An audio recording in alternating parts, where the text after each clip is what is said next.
because I realized I don't want to be like Buffett. Buffett was so obsessed with investing that he basically neglected his kids. And today, he has the regret that when he was younger, he did not spend time with his kids because they grew up.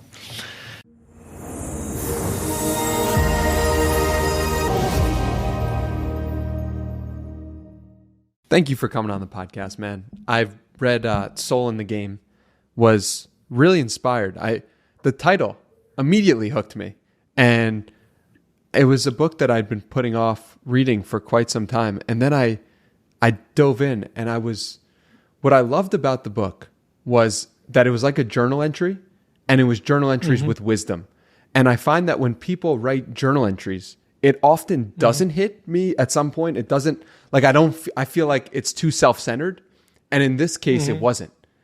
And I found that fascinating. So I thought you wrote an incredible book. I'm really grateful for it. And I'm excited to talk about some of the ideas and you in this conversation. Well, Danny, thank you very much. I'm looking forward to our conversation. Thank you. So one idea that really hit me from the book was about creativity.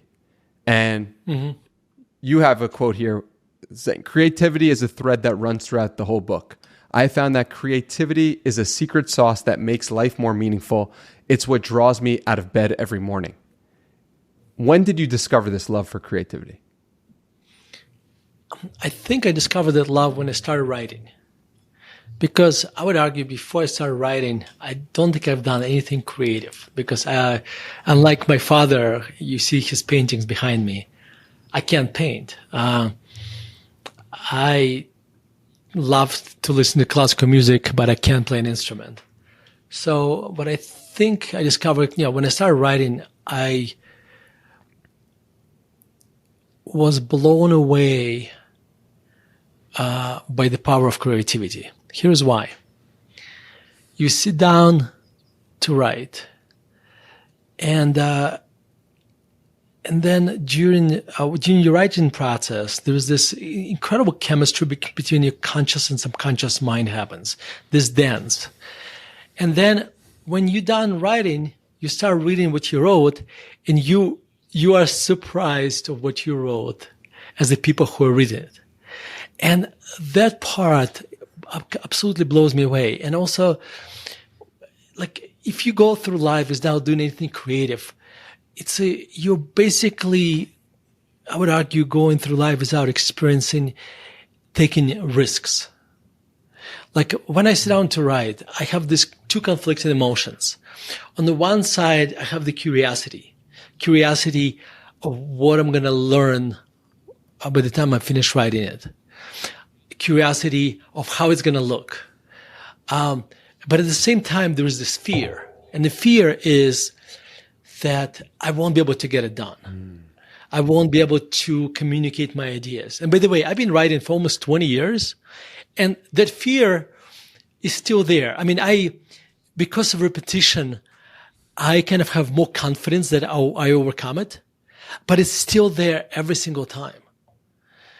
So that's why creativity to me is so important, because I think that's what charges up my juices every single day. Now, my day job, in addition to writing, I invest. And I would argue there is so much creativity in investing. There is so much learning. There are so many ways creative ways to look at what one company and to see what other people don't.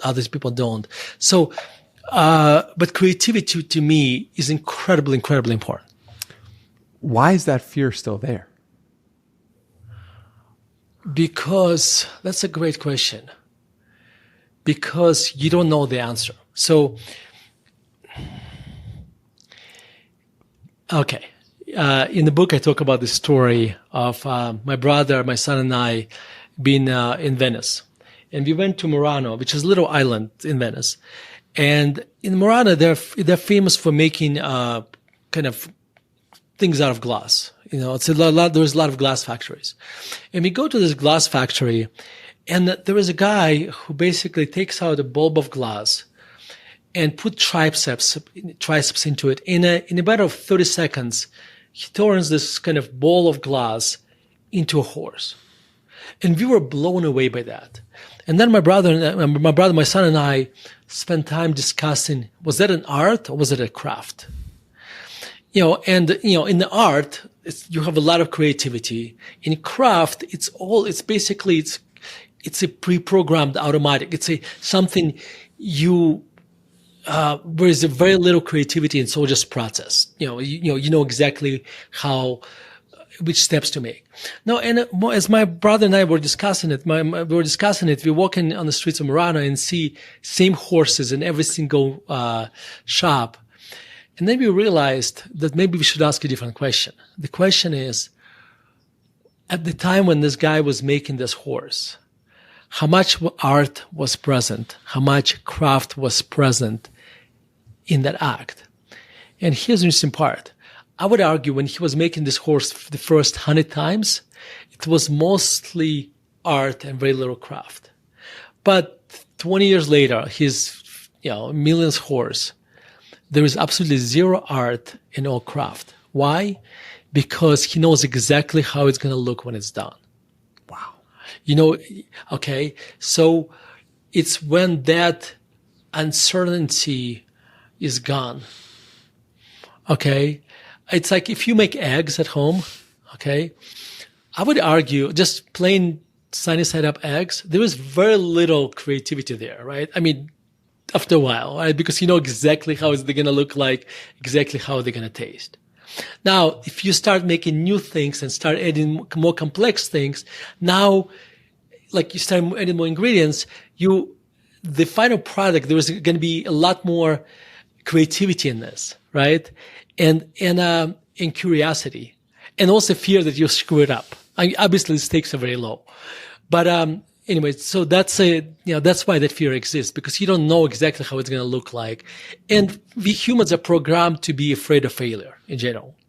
So when Michael Jordan is playing basketball, when he was that art or craft? Or the right question is, what percentage of art and craft was that for him at his peak? I think there was at the end, when you watched them, you saw a lot of art. Okay. However, he put so much work into it through mindful practice that he turned it into a craft.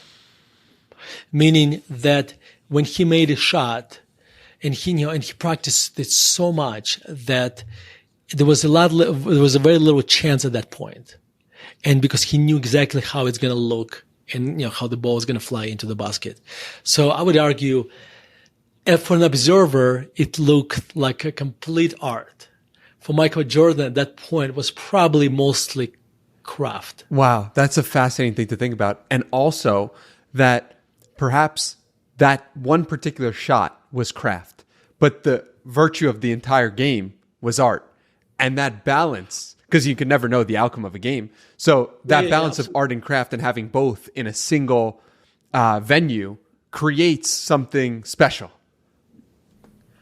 I think that's true. And you can also argue that you can also look at the process, and you can say the process of not the process of his training. How did he try to improve it all the time by adding art to it, to make when he practiced it to make it a better practice than for what it would be for other people? Did he look at it from first principles perspective and said, okay, this is what everybody else is doing, but for me, this is how I need to practice to become better. So again, I have to be honest. I live in Denver, and we have Nuggets here. And I watched more Nuggets game over last season, when they went into finals than previous 20 years. So when it comes to basketball, my knowledge thins out very, very quickly. So, but it's an interesting thing to think about. I mean, taking it back perhaps to things you're more familiar with, your writing, in what ways is it an art and what ways is it a craft?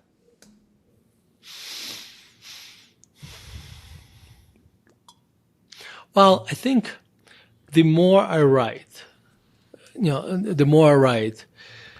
the the better my writing skills become. The kind of the art, the craft part of it, right? The better becomes my vocabulary increases. I start reusing tricks, from one essay to another. Also I would argue when I read not just as a reader, but also as a writer, because I started looking for tricks that other people are using. But when I write about investing, for the most part, to me, I would argue it's probably 80% craft, 20% art. When I write, and this is why I started writing about topics outside of investing, because when there is so much craft in it, to me, it becomes boring. So this is why I started, writing about topics that were new to me, where the mixture of art and craft was very different. And so this is why I wrote this book, because this book does not have a single investment chapter, right? It's all, I talk about composers, philosophy, parenting. So I think it's very important for us. And I think this is very important. When we go through life, we can become very good at something. A lot of times what happens, kind of the ratio of art and craft tilts a lot towards craft. And there's very little art left. And this is where we lose interest. Okay. And this is why it's important to kind of stretch the boundaries of what you do and either venture into doing new things or trying different avenues, maybe in the same profession. So for me, expanding into new topics that, outside of investing, that was my way to add more art to my writing. It's so fascinating that you say this, because you've also said that when you love what you do, your work stops being work and becomes a craft. And no matter what it is, you do it with pride, love, and care. Yes. It's fascinating. I mean, that speaks to that you can find joy and beauty in having a craft, because it's almost like a place of home. But then there is the art piece too, which keeps it fresh. So it's like having that balance is an important mix. But craft sometimes feels like home, right? Yeah, no, when you think of craftsman, like when you think of a artisan, somebody who's doing something with their hands, right? In the book, I talk about Jiro. There was a famous movie, Jiro Dreams of Sushi. I think about that guy thinking about how to improve his sushi. He's been making sushi for 70 years. He's still thinking about how to make the sushi just a little bit better. Like there was a story there where he realized if he massages octopus for 45 minutes instead of 15, it brings out extra taste. I mean, just think about this, right?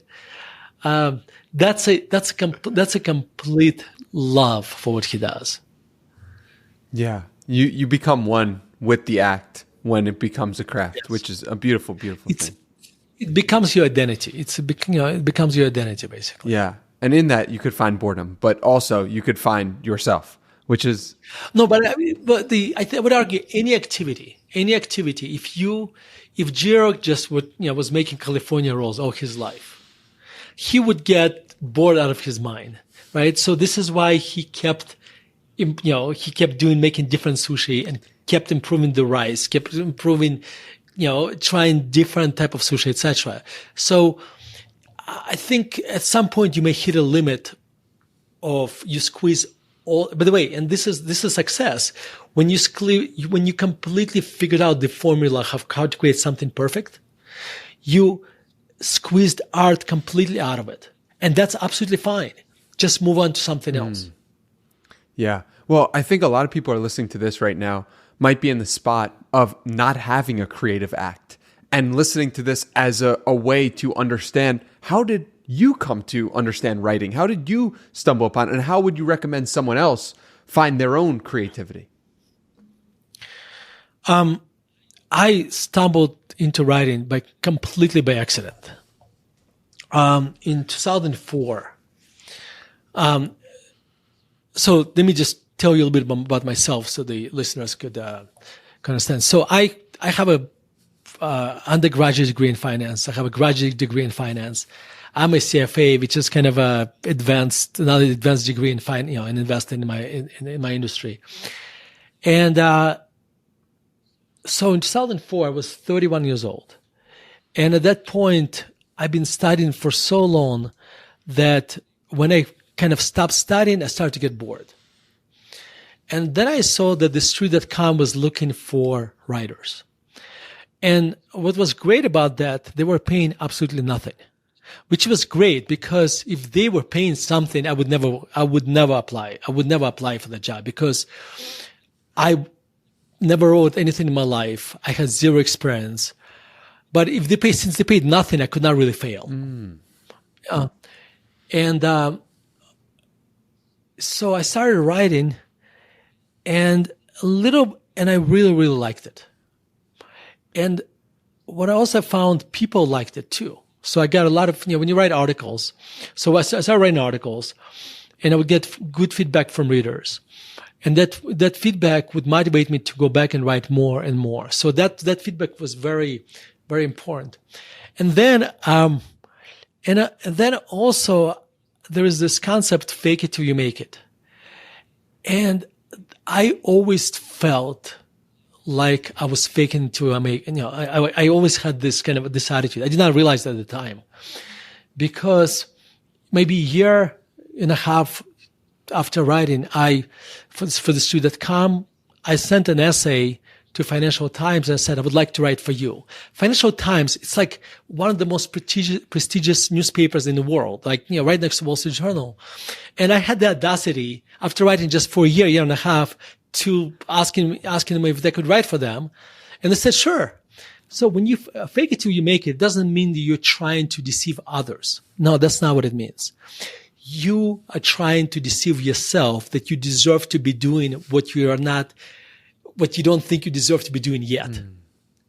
So after I started writing for Financial Times, 6 months later, I contacted John Wiley and Sons. I said, listen, I have an idea for this book. Again, who am I to write a book? And they said, okay. And this is kind of the story of my life. Now, the longer I've been writing and the older I got, the more self-awareness I had. And I started to look at how I was writing. So I created a lot of good habits. Let me explain what I do. So I get up about 4:30, 5 o'clock in the morning every day. My laptop and my headphones are waiting in the chair next to me. I get a cup of coffee, put my headphones on, hit play for classical music playlist, and I start writing. And I do this every single day, almost without exceptions. Maybe when I travel, I don't do this. But basically almost every single day. So I basically write for about 700 hours a year. Wow. Now, if you do this, if you do something 2 hours a day, almost every day a year, you can't help but to get better. Okay. And that's basically kind of how I started writing. Now, when you write for a while, it changes you. Okay, let me explain what happens. I had this is a conversation almost verbatim. I had it with a friend of mine. He has an investment business like I do. And he says, Vitaliy, you know what? I would like to write one article a week. I said, listen, to write one article a week, you need to write every day. I can't guarantee that you're going to write an article a week or 2 articles every 2 weeks, but you're going to write a lot more articles if you write once a week. Okay, I guarantee you that. He said, but you know what, Vitaliy? I don't have 50 articles to write. I don't have 50 ideas to write. And I said, you're right and wrong at the same time. So I write roughly about 40, 50 articles a year. However, if you ask me what are going to be 50 articles I'm going to write for the next 12 months, I have no idea.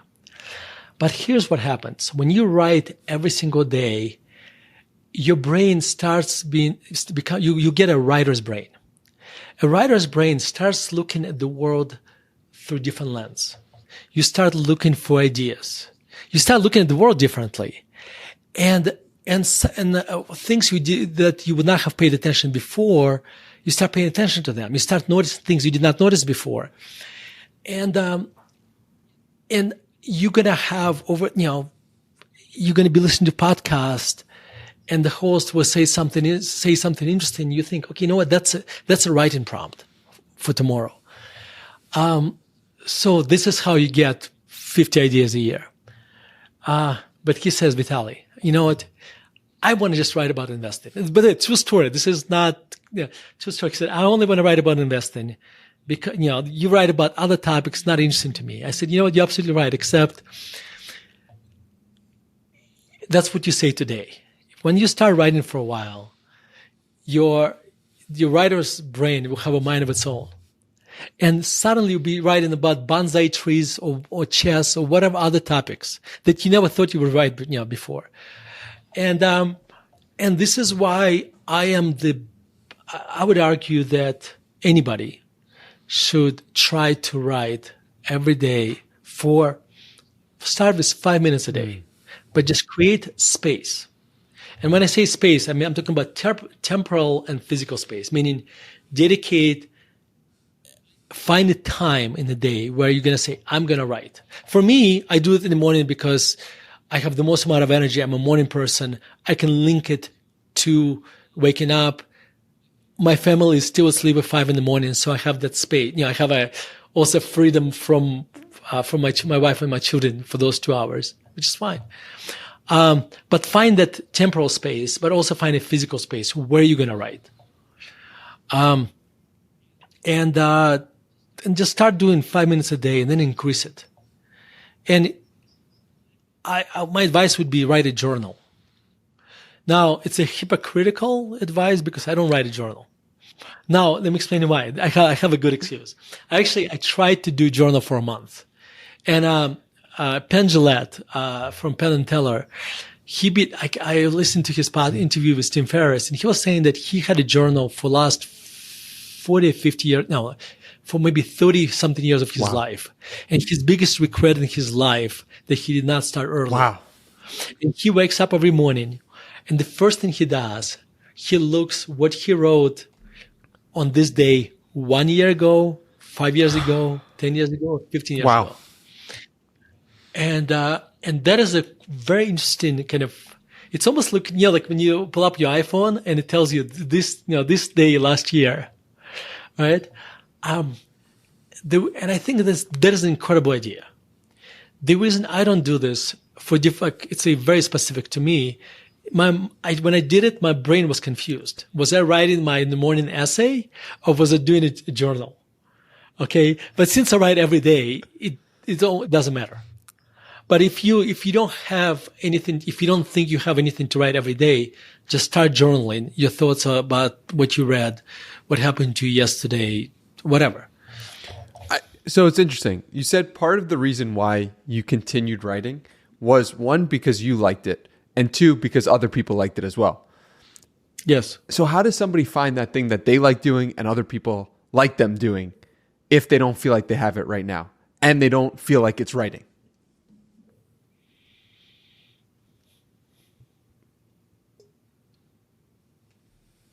I think the first thing you want to do, you want to find what you like doing first. Okay.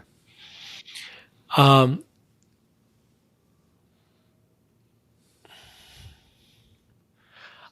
this is a good question. So for writing, I found it's a good question. I'm not sure if I continued writing if I didn't get the positive feedback. Mm-hmm. I may or may not have. I don't know. I honestly don't know the answer to this. And I'm kind of thinking, do you need this to have this positive feedback from others, or your own feedback is enough? In other words, you can paint and you enjoy painting even if nobody else likes it. I mean, I think about Van Gogh. I think he only sold one painting, or either one or no paintings, in his life. And he became famous, basically after his death. Okay. I would argue that Stoics would say you probably don't want to link your happiness to admirations of others. It is much easier. I mean, I would argue, well, this is tricky. This actually, it's such a great question. I guess you could argue there was some luck in my case because I received the positive, there was that positive feedback loop helped me, gave me the confidence to keep coming back and writing, right? But if you think about writing, it is something like, especially write for any website, is that you're communicating your ideas to others. Painting, for instance, you can argue that is actually could be a solitary exercise that you paint for yourself. You paint because you enjoy the process. So today, I would argue my best articles are not the ones that people love, but the ones that I love. So I'll give you an example. There was a chapter in my book, the one that probably nobody cares about. And actually the one that you and I discussed, art and craft chapter, I don't think anybody cared about this chapter. I don't think I got a single email about this chapter. I got emails about all other chapters, but not this one. Go figure. And this is to me the dearest chapter to me, by far. So today when I write, I am just trying to please one person, myself. When I started writing, it was helpful to me that I got that positive feedback. And maybe the reason for that, because it was such a new endeavor for me. I knew, I'd never written anything before. So, if you get positive feedback, that's great. But I would argue that even if you don't, just keep going. Yeah, I would agree. And it was funny. Joe Rogan was asked, would you still do this podcast if it wasn't well received? And he also, similar to you, was kind of struggling to answer that question or to think about it, because he realized, and I do agree with the notion of you should do things for yourself, but we are communal beings. And if people are saying you're doing something well, that feels good. And that is a sign that you're on some sort of right path. It is. The only problem is that, and this is the reason that I have a hesitation about this, is that if you start doing things that other people like, you start doing things for likes and clicks. Yes. And you start losing your internal compass. And then it changes. At the end of the day, you're just going to start producing junk. Yes. So this is why I'm very careful about this, because this is why you have this. This is why the harshest critic of my writing is myself. And I will not publish anything I don't like, anything that doesn't meet my high standard. How do you determine that standard? It's just something, as a creator, I learned when I like my writing, when I don't. I mean, it's in the beginning, you don't know. Okay. But after you've been doing it for a while, you become an expert in your field, and you're able to judge yourself. Did I communicate my thought clearly? Did I find an interesting story to communicate? Did I find an interesting venue or story to bring my idea to life? So, but I think it comes with experience. When you look back at the earliest articles that you created, would you have published those or not today? It's kind of interesting. I was working on an article, and I was referring to another article I wrote literally 13 years ago, 12 years ago. And I went back and read the article and realized today I would not have published that article. Wow. But that's a very good thing. Yes. That means I have improved as a writer, but that's what you want to see, right? You want to keep improving. And do you know at what point that changed? Meaning, at what point, how many years ago would you have said, I would publish this today? Is it the articles you wrote 2 years ago? Is it the articles you wrote 4, 6, 8, 10? It's hard to say. It's very hard to say, because there are some articles I wrote even 10 years ago that I would not change a word. And there are some in that article I read, I'm like, no, it's too choppy. There is too much repetition, etc. So I think one thing writing does for you, it gives you mindfulness and self-awareness.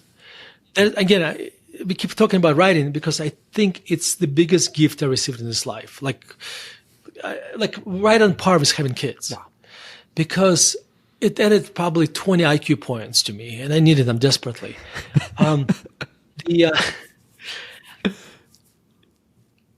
What the self-awareness is that when you can look at you, it basically allows you to kind of as an outsider to look at your own process, to look at your own thoughts, and notice things that you would not have noticed otherwise. And that's and I think writing does that. Writing. I'm not sure it does it right away, but over time I got that. From writing. It's meditative because you see yourself in third person. Absolutely. Yeah. And especially the way I write, because I always write, like my writing is there's there are two types of writers. There's kind of Al Pacino writers and John Wayne writers. Okay, let me explain what I mean. Al Pacino has this incredible range. He can do comedy, he can do drama, he can do King Lear. Okay? And so there are some writers like that. They are kind of professional writers. They can write about anything in any voice, etc. I am not that kind of writer. Then there is an actor like John Wayne. John Wayne has not acted a day in his life. He always played John Wayne, right? And that's how I write. I can only, when you read my writing, I wrote it because you hear your voice. You hear the voice. So that is my writing. But it's very self-reflective. Yeah. So how come your writing like that doesn't come across as boastful? Whereas sometimes I feel that when people write in that style of just talking about themselves, it does. What's going on there? Because I'm afraid it's going to come out boastful. So there is always self-deprecation, but I'm always conscious of that. I mean, I guess in honesty, I'm always conscious of that. And that's why I hopefully it doesn't. Yeah, it definitely doesn't. I think one of the central questions that we all have to consider is how much are we going to value someone else's voice versus how much are we going to value our own? And what it seems like writing has done for you in many respects is it has allowed you to tap into your own voice in a greater and greater way. And I noticed you pass this along to your children as well. And I had tears in my eyes when I read that you wrote to your children, or you told your children, don't try to please us in your career choice. The only person you want to please is yourself. We'll support whatever choice you make. We just want you to be happy. And if you are happy, we'll be happy with you. It's beautiful. Thank you. When I look at my kids, what I want for them, I just really want them to be happy. I want them to be strong people that can get through obstacles that life will throw at them. And I want them to be happy. Now, if they decide, if they decide to go and invest in, I won't object. But if my daughter decides she wants to be a psychologist, or my son decides he wants to be a doctor, he doesn't. But if he did, I would have no problem with that. I just really want them to be happy, not to please me, but to find themselves and to be happy. And if they're happy, I'll be happy. Did that come about because your dad didn't understand? You said about your dad, he grew up in a world where the government owned almost all private property. He had thought investing was a legalized form of gambling with other people's money. He could not believe that I could actually have a career in this investing thing. For a long time, he insisted that I go into a real business, something tangible, like opening up a bagel store or a donut shop. Yeah. No, I think my father wanted me to be happy. The only reason he was afraid of me going into investing because he didn't think it was real. Like, like if you, like, let's say, okay, let me give an example. So if the same way my father would have the same concern if I was a professional gambler. Yeah. Right? Because you don't know if that person is going to be successful or not. And that's how my father looked at investing. And I promise you, what I do is so different from gambling, from professional gambling. But my father, because he grew up in the Soviet Union, he had no concept of investing. And it's only until he edited my first book, when he edited into Russian, my first book, Active Value Investing, that he realized, actually, this is not gambling. This is a real profession, I guess. He just, my father wanted me to be happy. He just wanted me not to be broke at some point in time and, be destitute because I lost all my money, doing legalized gambling. That's what he thought. When you said this and you wrote this, it was so it filled my heart because my dad looks at the podcast and is like, what is this? This is gambling with your life. Get a real job. What's wrong with you? And I was like, wow, in a world, if I went into investing, he'd be so happy that I got a real job that society said, but that's just his framing of the world. What would you say to me to help show my dad that no, podcasting is a real job, or that this actually could be a career or something longer term than how he currently views it? Well, I think number one, you would probably want your father to watch your podcasts and see how good they are. Thank you. That's number one. Okay. Number one. Number two, you could show him that there are, successful podcasters and you can show him how the income statement looks like, if you have so many listens and stuff. It's the issue, like my father thinking of investing as gambling, your father thinking of podcasting as not a profession. It's just, it's new to our parents.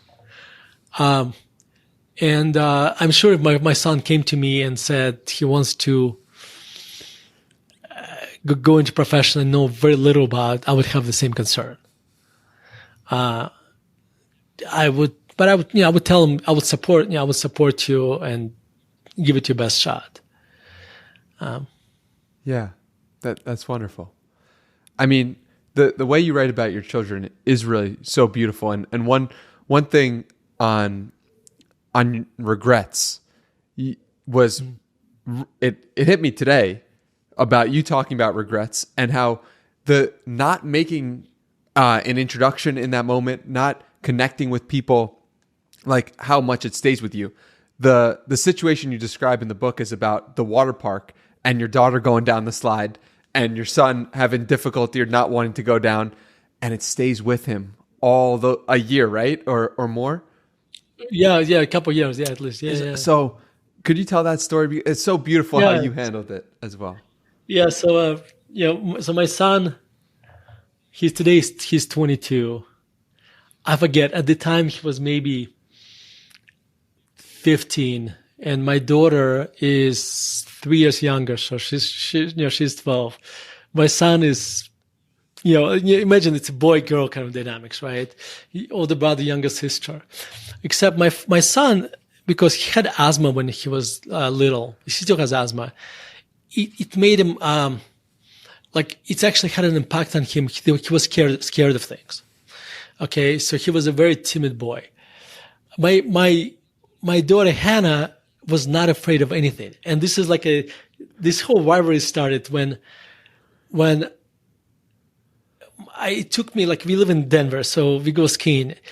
I had for my son to go on a very easiest called bunny slope. It took me a week of begging. Okay. My daughter, who was at the time 3 years younger than him, just went the first time she went down the hill, she saw a little bump. She actually turned towards the bump and she went on the bump. And when I asked her about this, she's like, yeah, because I wanted him to make him feel bad. But anyway, so we went to water park, and maybe this was I don't know, maybe he was 13 years old or something. And there's this slide that looks very scary. You go to the top of it and you go down, and it's a scary slide. And they went up. They both of them went up. She went down, and he backed out. And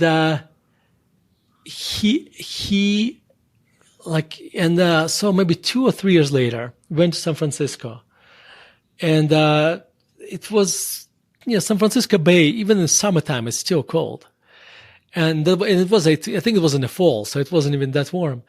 And I offered my son, I said, listen, I'll give you $50. I forget how much it was, maybe $50 if you swim from here to that ship.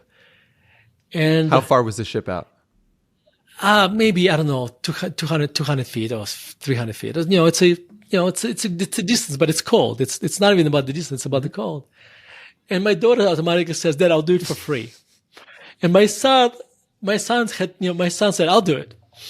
And then after they both did it, and it was very cold.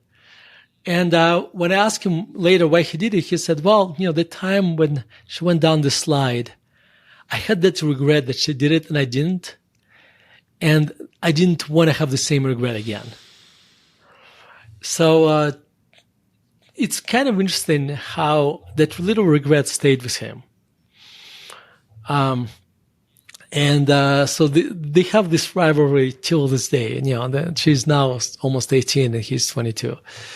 So what is it about that regret that stays with people? Because people often, I felt this. There was a girl that I wanted to get her number. She was at the grocery store and I was like, oh, I really should have got her number. I saw her 2 days later and asked for her number. And I was like, I feel so much better now by virtue of just me making the ask. Like, what is that?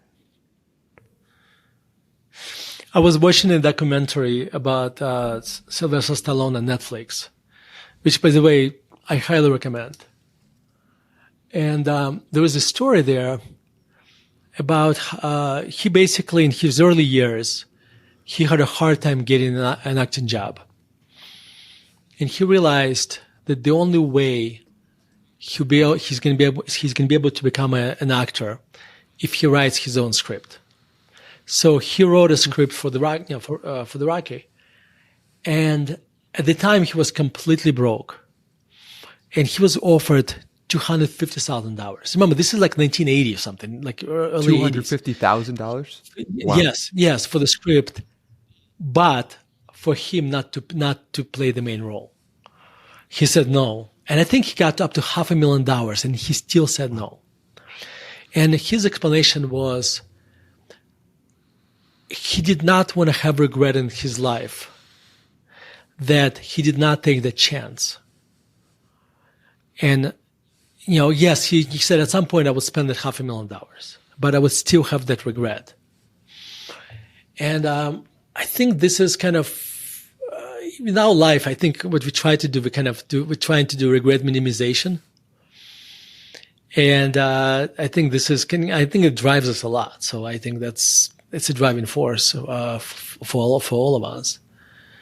Have you put anything in place to help yourself with dealing with those situations that you might regret today?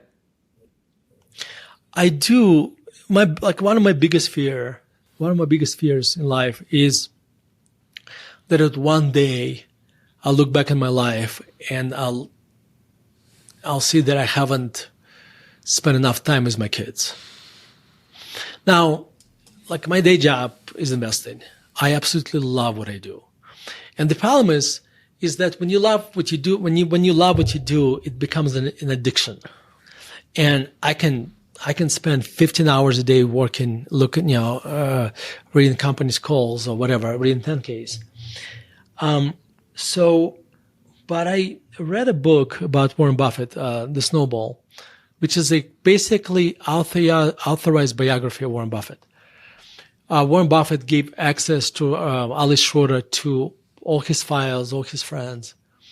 And when I read this book, after reading this book, I realized, despite being a value investor, despite Warren Buffett being my role model on many levels, when it comes to parenting, he was my anti-hero. because I realized I don't want to be like Buffett. Buffett was so obsessed with investing that he basically neglected his kids. And today, he has the regret that when he was younger, he did not spend time with his kids because they grew up. So I have this, the Stoics provide many different ways, many different techniques for this. One of them is negative visualization.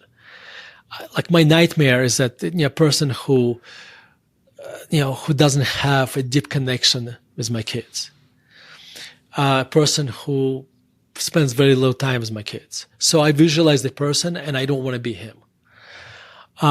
So I'll tell you, a lot of times I basically kind of put this automatic subroutines, I would argue. Like I drive my kid, until this year, actually, I was driving my kids to school almost every day.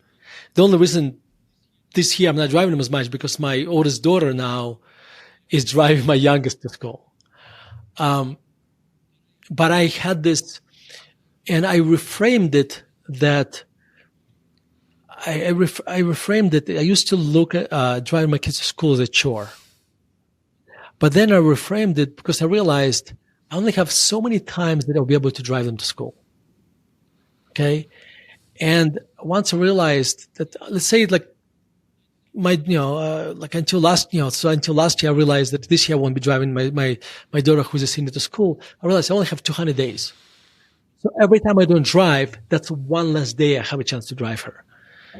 And so what also happened, because I realized how finite that is, when I was in the car with them, I made sure that I was present. I wasn't talking on the phone to my friends or to my clients.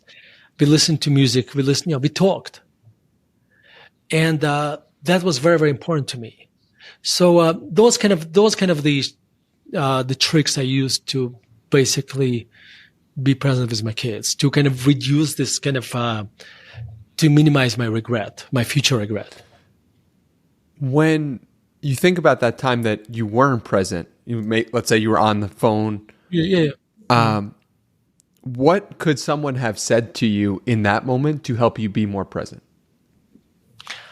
Probably very little. I think the problem is we have to come to things on our own. For me, like when I read Buffett's biography, honest to God, this is a 500, 600 page book. I don't remember a single story other than that one.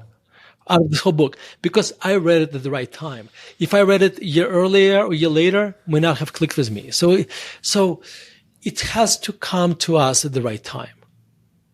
I'll give you one example. So I turned 50 this year. And on my 50th birthday, I had friends over, and this friend came who is 10 years older than me. And I looked at this friend, and he's a good friend of mine, but I haven't seen him in a while. And he looked like he swallowed a watermelon. He had this, he's 10 years older than me. He's got same complexion, but as his metabolism slowed down, he just gained weight, and he just looked like he was nursing a watermelon. And I looked at it and realized, this is me 10 years from now. And at that point, I realized I need to figure out a way to change that, to reverse that. 4 days later, I'm at a conference. I'm at a conference, and a friend of mine tells me about how she and her other friends lost a whole bunch of weight, and she tells me about this diet. And if we had this conversation 10 days before, I probably would have just ignored it.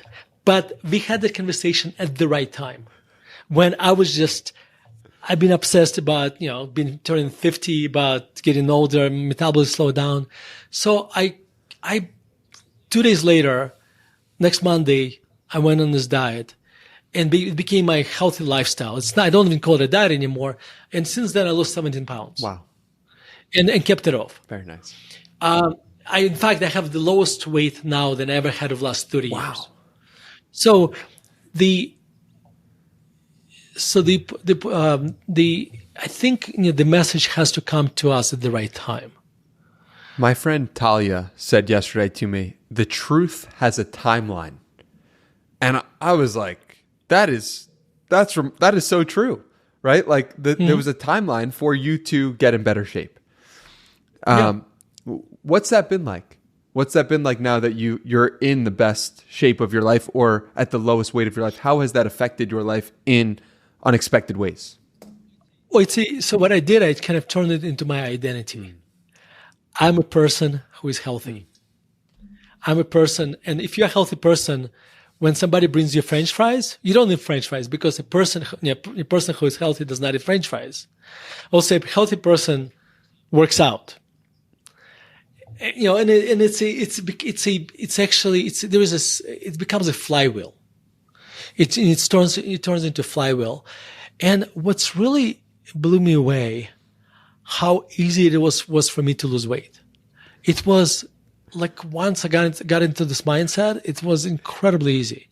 And I didn't take any, again, there was nothing wrong with it, but I didn't take any weight loss medicine, etc. Just through healthy eating, smaller portions, a lot of fruits, and a lot of vegetables, protein, lower carbs. That was it. And it was actually, I would argue that was the easiest thing I ever did in my life. Wow. Well, that's pretty incredible. I think, you know what? I think the marketing of weight loss, the marketing of making money, the marketing of specific things makes us believe that it has to be difficult. But what if it was the easiest thing in the world?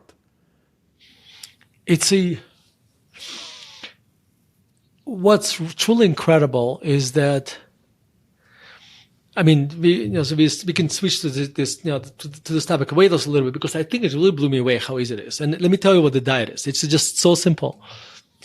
So for the first 20 days, I was just creating a new habit. Okay. And the habit was basically I would eat 4 ounces of, vegetables and 6 ounces of vegetables, 4 ounces protein. No carbs, no sweets. That was it. Just some fruits. And if you do this for 20 days, it slowly becomes your habit. And what you also realize that 4 ounces of protein is basically more or less what we need to eat. Like I would, it's quite amazing that I would go to a steakhouse and order an 8-ounce steak, cut it in half, put the other half in the doggy bag and eat the first half slowly. And I was full, like really full. Like the shock to me was that, and then I looked it up. Our portion sizes in the United States basically increased by 50% or more over the last 30 or 40 years. Wow. What used to be, what's now a kid's burger at McDonald's used to be a normal burger. Just think about this. Anyway, I've been thinking a lot about diet, and here's what I realized. Diet is a very tricky thing, because who am I to dispense dieting advice? And nobody should listen to me about this. However, there are certain truths about it, okay? And I'm not saying, and the truth is this.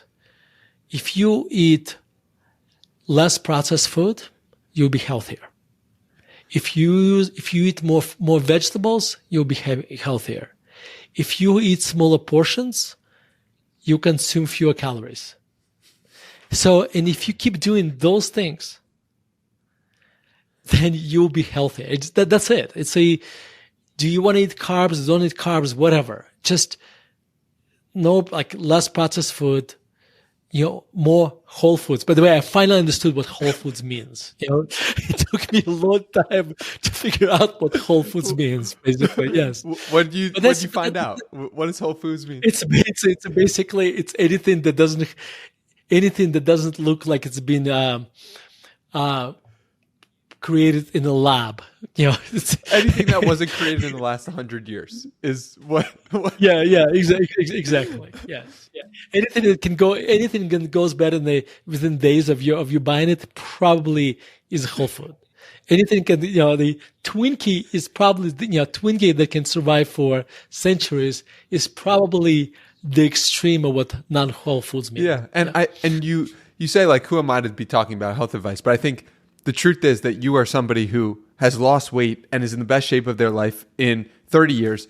And that is the exact reason why it's necessary for you to do it, because a lot of times people who are in the best shape of unattainable Arnold Schwarzenegger type status, it's like, okay, but I'm never going to be Arnold Schwarzenegger, so why should I take advice from him? Whereas like you are somebody who's a normal person on their health journey and has had success. I think there's more need for people like you to put out there. Let me tell you. So I approached it from a very scientific perspective in this way. On the very first day of my diet, I went to my doctor and took a blood test. And my cholesterol numbers, I'm glad my insurance company probably not watching this podcast. Okay, but my cholesterol numbers were basically 3 or 4 times the norm on the bad side. On the day 21st, I went to the doctor again and did the same blood test. My cholesterol numbers went from horrible to great. Wow. Like literally, one number is my triglycerides went from 330 or something to 120. Like something like this. So just from insane to great. Wow. And you know what? Here's the thing. Here's okay. So when we think about weight loss, we think about how we look. But I think to me, this is so much more than that. It's really about how we feel. It's really, so the Peter Attia talks about this. When we think about our health, we think about longevity. Oh, I want to live until I'm 100. I think and Peter Attia explains that that's not how you want to look at this. It's when you are 80, you want to be able to do most things you're doing when you're 60. Okay. And not be suffering in aches and be able to enjoy your grandkids and be able to travel. Is to have just a life, that doesn't have pain and have a normal life. So this is why I think having a healthy lifestyle is so important. It's not just about losing weight. Weight is just one of the metrics, one of the measurable metrics. But it's also just having a lot more energy, having a better sleep. My sleep has improved tremendously. And you know how important sleep is to your health. Anyways, so it's incredible. It's not about how long you live. It's about how you feel in the years that you do live. And so you are really making the most out of that. And you're an inspiration from that perspective. You had something on half binary decisions that I've never heard of a half binary decision before, but I love the phrasing of it. And when we talk about bad habits, you said there are 2 ways to give up bad habits. First, change your environment. And second, make a half binary decision. What is that? Yeah. Well, okay. So there's 2 parts to it. So number one, imagine you're a person who kind of, for the most part, doesn't eat desserts. Okay. So you go to the restaurant and your girlfriend or your wife or whatever orders dessert. At this point, you have to make a decision. Am I going to have dessert or not? Now, that decision consumes energy, the willpower. Now, then let me ask you this question. Like, you don't look like a person who smoke, right? You don't smoke, right? Okay, if I give you a cigarette, so then here's a cigarette. How much energy is it going to consume for you to say no? 0 energy. Because you're the person who doesn't smoke, right? So it's non-decision, right? Is it? So if you become a person who says, I don't eat desserts, then it's really not a decision. Like once a month, I take my kids on the way to school and I get them donuts. And without an exception, I don't get a donut for myself. I get it for them. I don't get a donut for myself. Even though right there, I'm in the donut shop because I'm the person who doesn't eat desserts or sugar or whatever, right? So it consumes 0 energy, none, because I'm the person who doesn't eat desserts. So if it becomes part of your identity that you are the person who, and then you just fill in the blank, then what it does, it removes a lot of decisions that consume energy, that consume willpower, and suddenly you can get rid of a lot of habits this way. Now, let me give you the second part to this. I read and I think this is true, that a lot of American soldiers in Vietnam became addicted to cocaine or whatever, some other drug. But when they came to the United States, a lot of them completely kicked off that addiction because that addiction was domain-based. Like when they were in Vietnam, they had a certain type of lifestyle. I mean, probably looking at bullets and a lot of blood, was conducive to that. And when they came to the United States, they dropped the drug addiction. So I tried this experiment on me. So I have this rule. When I leave Denver, I don't have a diet. So like donuts, no problem. Ice cream, no problem. When I travel to Europe, I don't have a diet. And here's what I find is that, first of all, that donut tastes so much better when you did not have it for months. That's number one. Number two, when I come back to Denver, it's back to my old domain. That's not an issue. Wow. So I call it 8% diet because I figured out I travel about 1 month a year, between vacations, business trips, etc. So basically for 8% of my time, I can eat anything I want when I'm outside of Denver. By the way, I still make sure that I eat a lot of vegetables, etc. But a lot of things that I don't allow myself to eat in Denver, like sugar, I enjoy ice cream. I buy 1 scoop of ice cream and I take a taster spoon, and I realize I enjoyed that little 1 scoop of ice cream as much as it was 5 scoops, and I ate it with a big spoon. So anyway, those are the tricks I do. That's wonderful, and it's so good. And on that point about like when you're actually traveling, you have a great line on abundance, which I've never considered before, which is abundance often devalues things we enjoy. There is such thing as too much of a good thing. And I was like, that is so fascinating, because how many people who don't have abundance want abundance so badly, but then when they get it, they might say to themselves, oh, it was better when I just wanted to get the thing that I wanted, because the abundance makes it such that you kind of take it for granted in some way. Yeah, no, I immigrated to the United States from Russia, and in Russia, like when buying an ice cream was a big deal. I shouldn't say there was plenty of ice cream, etc. But we didn't eat it every day. It was something you ate. It was a luxury. So when we came to the United States, I realized you can buy a 5-gallon kind of drum of ice cream, or maybe it's a gallon drum of ice cream, but it was huge. And I tell you, that was so incredible. So we came to the United States. For $5, we get this huge drum of ice cream. And the first day it was great. The second day it was phenomenal.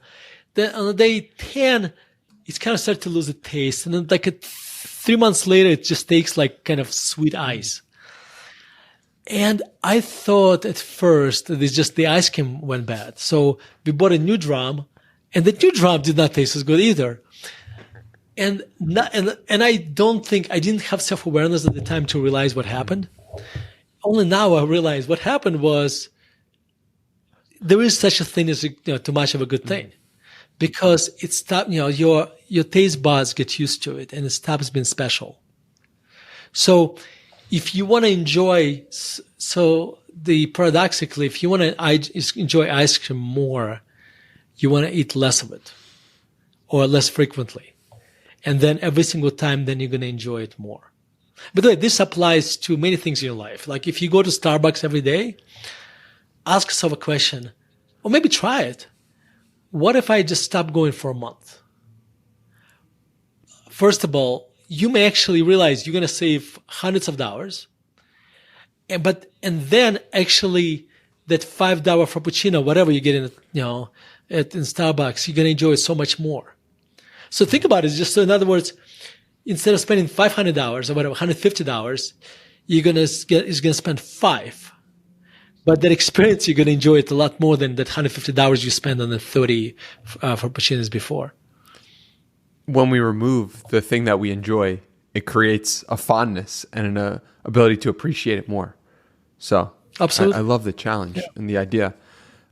Before I let you go, I got to talk to you about nature. We got to talk about nature. You got nature behind you, and you had this fascinating. I mean, the ideas that you have in this book are incredible and thought-provoking and really insightful. You said maybe we should also think about how nature shapes society, and I think this is from one of your trips. You went away and you saw how living in Colorado shaped you versus living in a different place. So, yeah, how does nature shape society? I think I was talking about. So I was driving from Switzerland to France, to south of France, and if you drive through Switzerland, Switzerland is very Swiss. It's very proper, very on time, very like I'm trying to find adjective to describe Swiss, but let me put it this way: the adjectives will not be warm. Whatever they are, they're not warm. Okay, beautiful, not warm. And then you get to France, and suddenly the mountains start looking a little bit fuzzier and warmer. And it's kind of, when you think about French people, you think about warm, you think about a lot more warmth, right? Huh? Love.